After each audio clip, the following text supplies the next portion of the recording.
Good morning. This is Sweetie Berry with the Women of Dare Whimsy.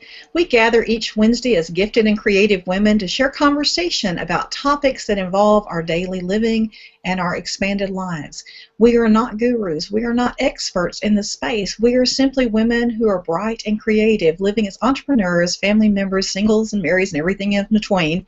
And we're here to share conversations about what makes life work. Our goals at darewhimsy.com is to release, restore, and to relax into becoming ourselves. Today we're starting the August conversation, and so many people view August as a back to school time. It doesn't really matter whether you're a child in school or have children in school or whether you're an adult entering into the school year. School year seems to be a back to basics time for everyone. You're learning new relationships. You often have new wardrobe. You often have new schedules coming into your life, either for yourself, your graduate school, or your regular college, or your children or your husband may have schedule changes that involves the school year beginning. For those of us that are empty nesters, the school year is a reminiscent time of the time we raised other people, and it brings up some empty nest syndromes. So today we're going to share all kinds of perspectives on back to school, and I welcome you here this day. Good morning, everyone. I'm going to start with Miss Gail. And Gail, if you'd popcorn around to who you'd like to speak to afterwards, we're just going to share the mic today. Good morning, Gail. Hi there, sweetie, and hello, all the women of Dare Whimsy. So glad to be here with you.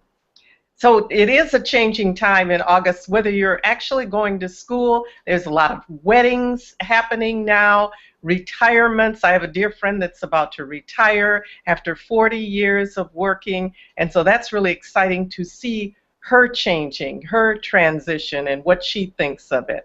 And so this time is a big changing time, but it's also an exciting time because that's what life is about. We're always changing. We're always moving into a new phase, regardless of whether we're 19 or whether we're 69. We're moving into new phases, and that is just exciting times. Challenging sometime too, especially you mentioned, sweetie, the empty nest syndrome is that now you have this child that you've been protecting all its life and nurturing and moving forward with this child, and now all of a sudden they're independent. They want to be independent, and sometimes you don't want to let them go. You're fearful of what might happen. At the same time, you're excited for them to go forth. So this is a great time to go back to school in all areas of life. I love that, Gail. You know, so many of the things that you bring to light in the conversations of among the women of the world, because Gail is a playwright and she also is an author, and one of the things that I love that she does is she calls all women to the well, intergenerational conversations.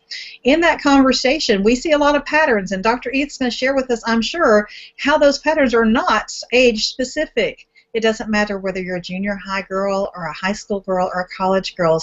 The things that back to school and the stress and the pressures that sometimes come with new things, I think, are available to us all. And likewise, she's going to have some great tips for how to handle those stresses that come with back to school times. Good morning, Dr. Edith.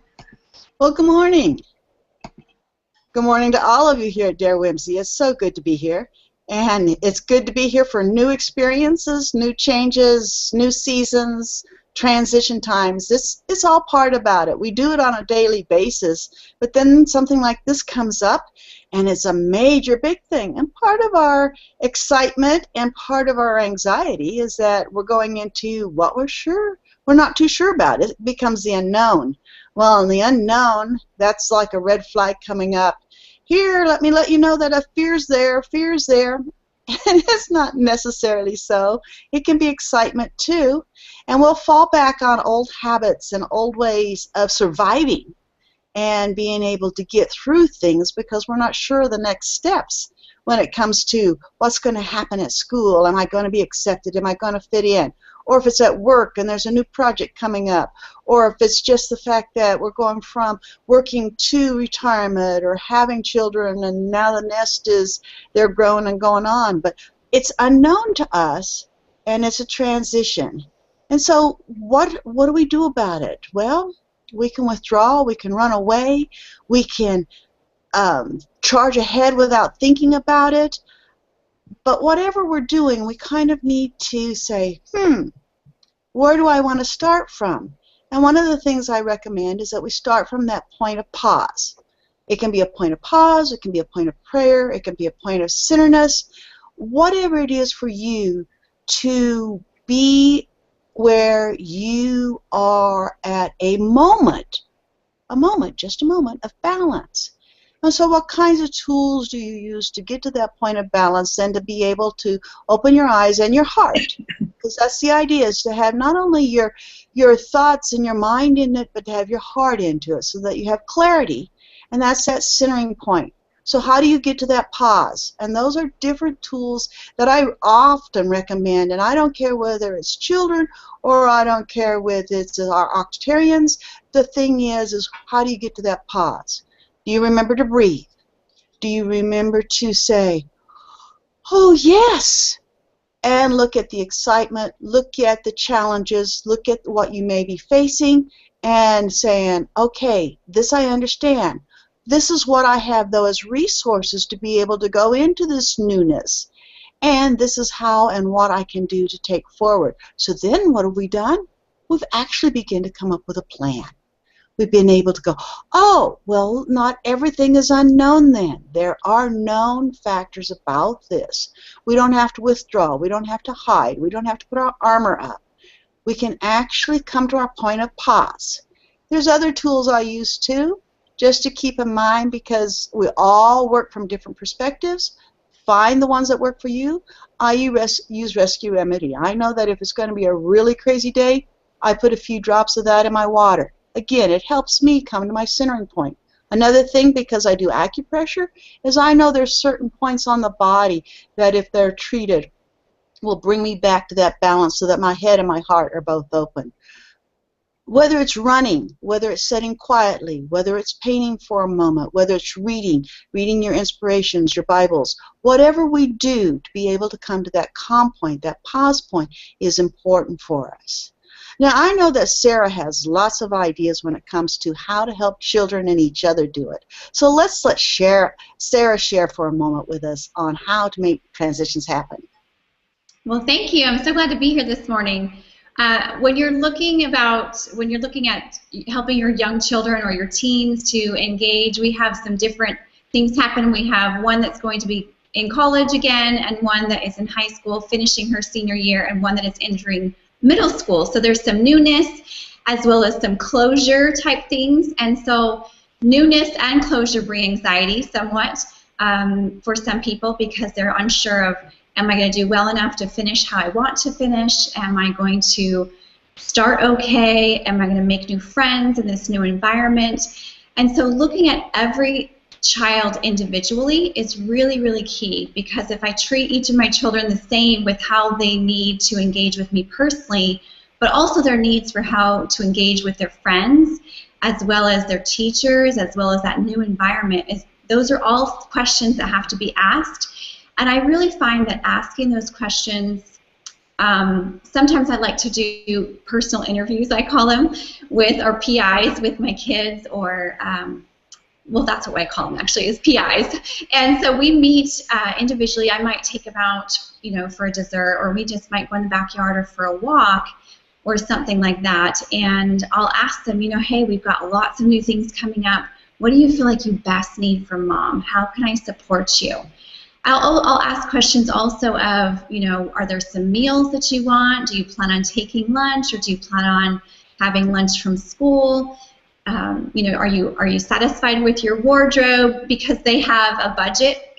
I give each of my children a budget, and so they get to make some wardrobe choices, and of course I have to approve of those, but pretty much I give them some agency with that and some choices, because then they learn to budget, but they also learn to take accountability for what it is that they want to wear, and they learn to prioritize. And that's part of engagement too, because how you show up, what you're wearing, especially as a tween and a teen, is a big deal for them. If they don't feel like they're confident, they engage differently than if they feel really confident about how they look. And so I feel like it's very important for each child to, have a signature outfit if that's what's important to them. I mean, some kids don't care, but if your child cares, then it should be important to you. And that doesn't mean spending thousands of dollars on the budget, but it does mean making sure that those first couple days of school they feel confident with how they look so that they can embrace the world confidently. Looking at menus also is going to determine how they engage, because if the child hasn't been nourished well, or if they've had just straight sugar for breakfast, they're going to tank. You know, their energy physiologically is going to tank, and they're not going to engage with their teachers, their siblings, the family. They're not going to engage with the world because they don't feel good because they haven't been nourished. So I like to spend August trying out new recipes, looking at breakfast ideas, kind of shaking things up, because the same old just doesn't work. It really doesn't work for anybody. So we like to practice routines, getting up at a certain time, going to bed at a certain time, looking at schedules. When are they going to take breaks? Do we have lots of sports activities, piano lessons, those kinds of things? So scheduling and meal planning and their wardrobing and asking them personally what their needs are. I just met with my daughter yesterday, and I have a long list of what she needs from me and we haven't really gotten to what I need from her, but we had a long list of what she needs from me, and that brought up some questions that I didn't know or brought up some issues, I should say, that I didn't know were really of concern for her. She's really worried about some of the testing, and she's worried about, making sure she gets her driver's license in time because she wants to get a job. And so there's all these things, but that question of how can I support you with this coming year allowed her to go through some emotional stuff. Sometimes it's tear-filled, but it allowed her to go through all these different concerns, and that will allow her to feel more confident because she knows that I'm supporting her. She knows her dad's supporting her, and when they feel confident, you engage differently than when you don't. So that's with children, but also with teens. A lot of parents have children going back to school, and you might be working with them. So to realize that everyone has these same or maybe a little bit different concerns, and the stress level is going to be raised. So when you're working with your coworkers, give them some grace, but also allow yourself to have some grace in this time of transition, because they may not have slept, maybe they had a fight with their child, maybe they couldn't find the backpack. I mean, there's so many different things that impact our engagement with each other, as well as ourselves, how we self-talk, how we engage with ourselves internally, as well as how we look in the mirror, because we may not have slept really well last night, or we didn't eat well personally.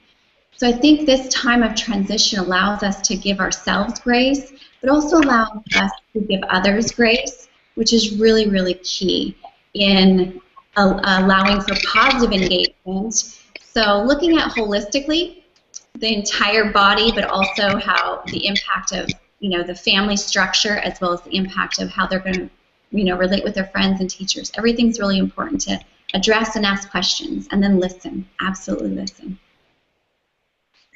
I love those answers. You're back on. Thanks. I love those answers. This is the first year that I have all of my children in college or higher. And one of the things I really want to affirm for those of you that are empty nesters like I am, our kids still need us. First of all, there are a lot of people who go through identity crises as the last child goes to college. But I can tell you, from having 3 that went through college and now a 4th one beginning it, they need you to still be in their life, but they need you to have a life of your own too. It's a time at back to school, and for some it's a time of mourning. They're absolutely missing buying the school supplies. They're missing finding the little pinafores and outfits for their children. They're missing the daily run home and tell you the first telling of the day. But you know what? Our children, now adults, need our affirmation. They need our reminders through mail or email and text about what's going on. Most college kids are not going to be very available to a daily or hourly or 24-hour-a-day monitoring with mom and dad, and that's not the goal. We're trying to get them to fly on their own, but to have a consistent way of knowing. Like my children know that they're gonna talk to me a certain night of the week at a certain time. We're just gonna do a quick check-in, and if I'm on the road, they're gonna leave a quick message, and I'm gonna call them back when I can. Or if they're on the road, they're gonna ask me to leave a quick message for them. But we trust each other enough to know that that's a touch point. Whereas Facebook sometimes makes it really easy. You can see what they're up to if they've added you on their friends and list. But it's also important to recognize that it's your time to start school again, to start school and learning the things you wanted to learn, to do the things you wanted to do, to have the opportunities that full-time motherhood or part-time motherhood while you worked full-time didn't afford you. Maybe it's time for you to start doing some things that include your own personal growth. So many times we put off self-care, we put off things that we would like to do or things that we would like to experience because we're being responsible for other people.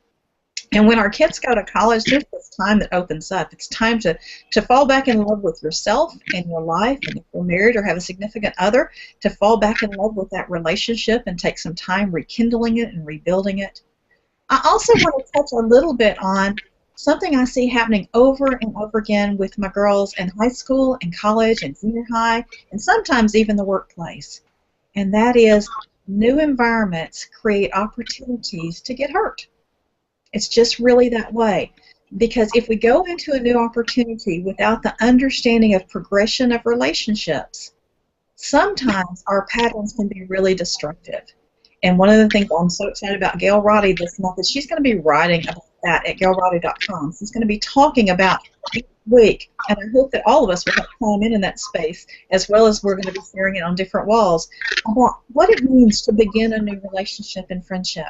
As the back-to-school time, there are many new parents. You will meet parents to parents. You'll meet soccer team and football team parents, and you'll meet the kids that are in your classroom, new teachers, new friends and activities. For your kids, they have school activities, they have scouting, they have church, they may have music or leagues that they're joining. But there's a lot of opportunity to learn about relationships at the back-to-school time. For me personally as a parent and as a former educator, I encourage parents to write a letter to their child's teacher about the things that your child's strong about.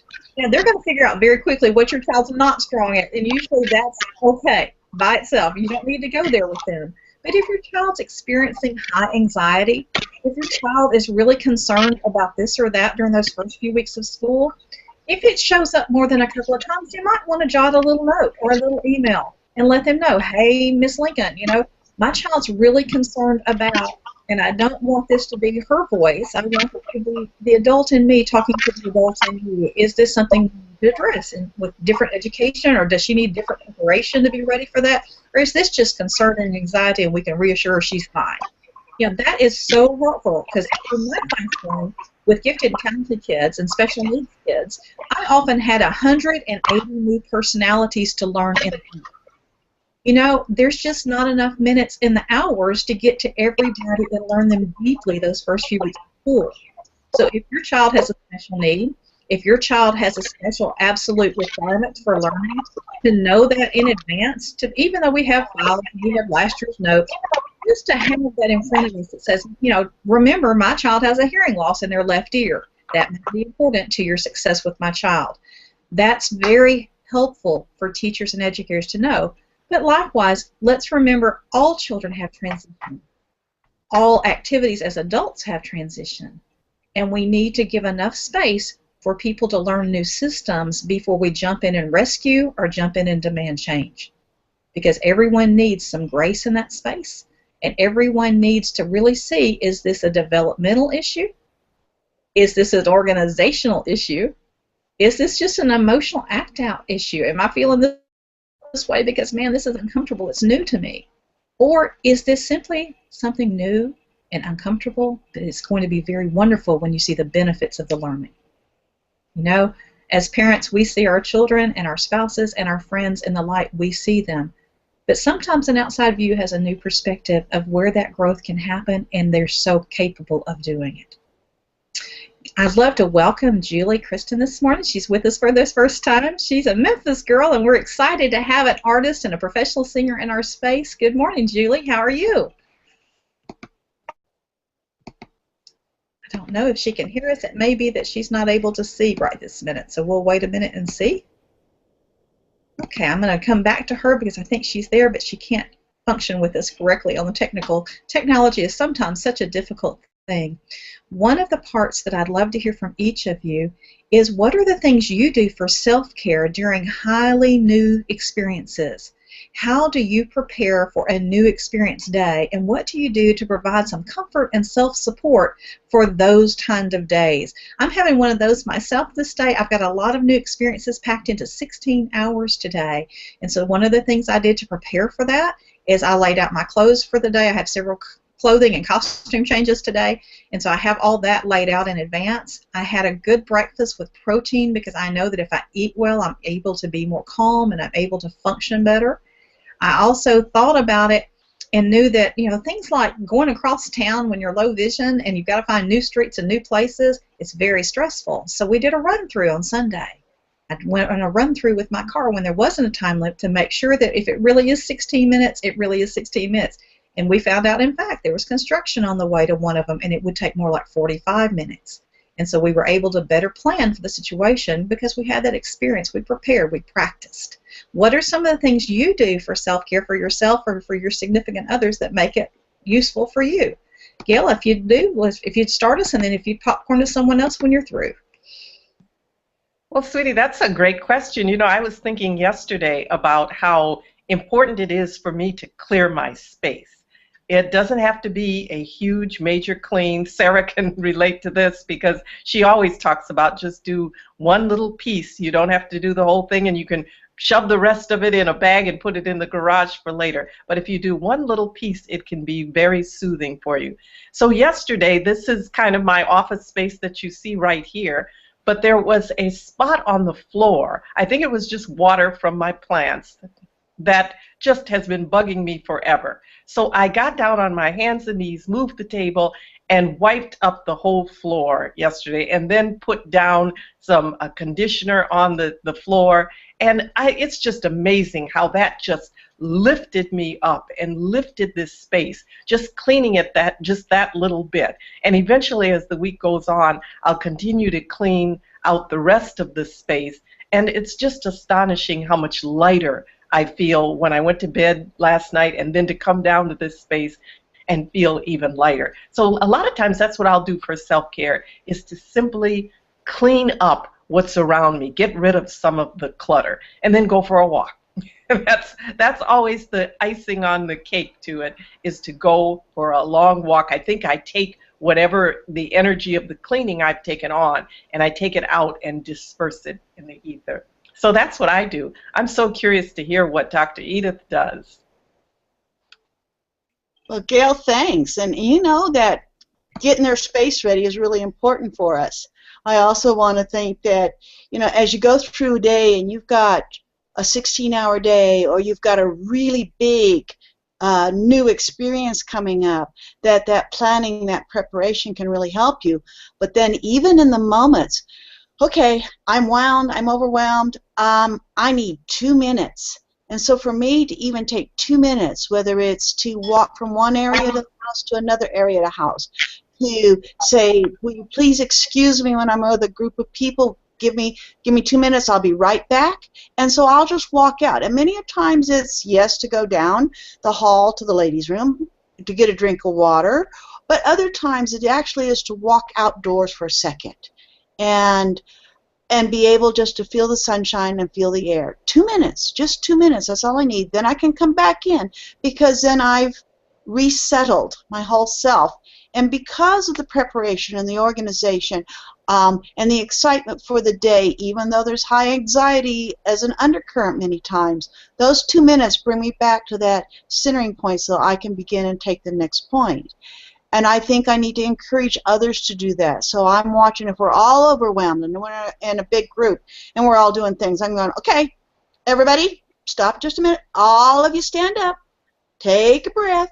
Okay, now we can sit back down and let's go forward. But that 30-second break just relieves the tension for everyone so that we all can take in then the experience of the moment and being able to pass it on and enjoy it and absorb it so that the information or the experience can be integrated into who we are, and then those benefits go forward with us.